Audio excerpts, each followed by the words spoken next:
মানে সিমুই ভালো করছে। কি করছো? সিমুই পায়েস।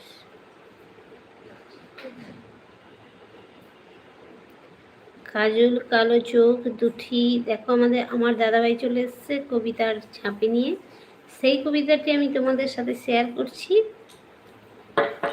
কাজল কালো চোখ দুটি, তার ঘন কালো চুল যেন পাখি।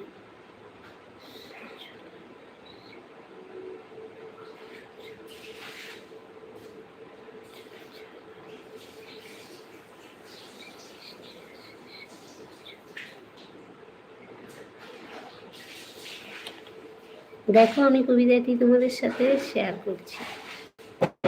কাজল কালো চোখ দুটি আর ঘন কালো যেন বাঘের তরাসে, চুলের মাঝে ছিল রক্ত জবা ফুল। আমি কি মা কালী নাকি?